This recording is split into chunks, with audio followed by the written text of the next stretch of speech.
Okay. Yes, I believe that everybody Let's take a quick look here to wear art. of this one. And can you tell me a little bit about the design that you had for this one? Yes, well, as you can tell, I'm Bernie Sanders supporter. Given that you and I both share chemistry background, I thought it would be pretty funny to implement the elements. That, to put it in context, that's the back side. But to use like just the periodic elements to, you know, lift it up again. To spell feel the burn. So it's an eel, fluor eel, the beryllium radon. So but, it's wacky.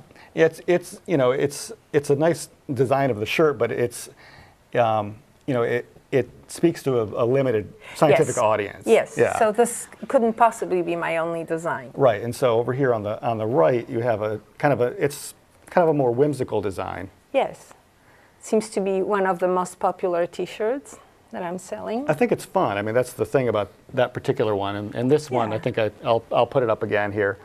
You know, I think it helps to connect and to bring a certain energy to it. Yes. And you know, clearly with with this chemistry oriented, you know, it has a coolness to it, but a lot of people, you know, it's a little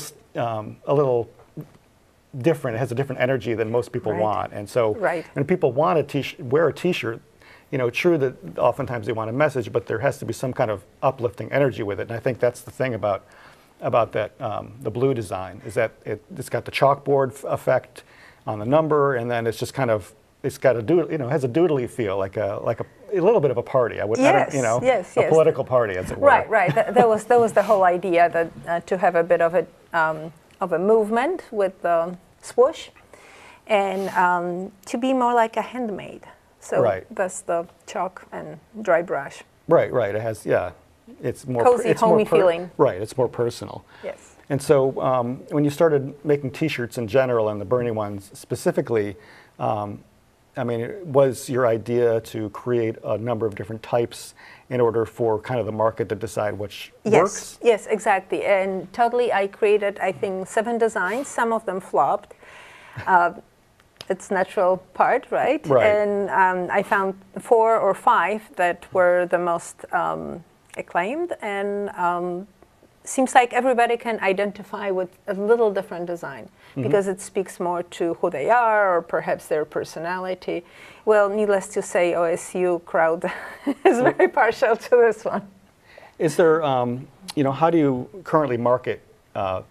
Facebook. Okay, it's all Facebook? Facebook for now. Do you use, I mean, do you pay for ads on Facebook, or how does it you kind of spread the word in order to get your product out there? Spread the word for now, but I think I will eventually, shortly, pay for advertisement as well. We also have a website, and I think this is really a seasonal item. I have T-shirts that are more they're independent of times, and those would be probably mostly on our Facebook besides belts.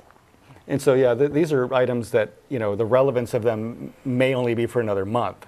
Who knows? We don't know. Well, you know, might be, you know, I guess that's, you know, that transitions a little bit into the concept of art and politics. Yes. And you weren't there, but you were kind of part of the Eastern European bloc, and you left it in August of '88, and so you kind of had a feel for that political system, and you know, and having come here.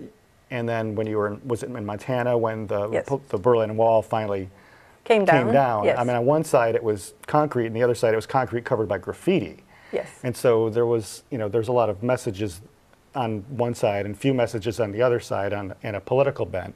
And so it's kind of like the public space in the modern times, kind of the Berlin Wall equivalent.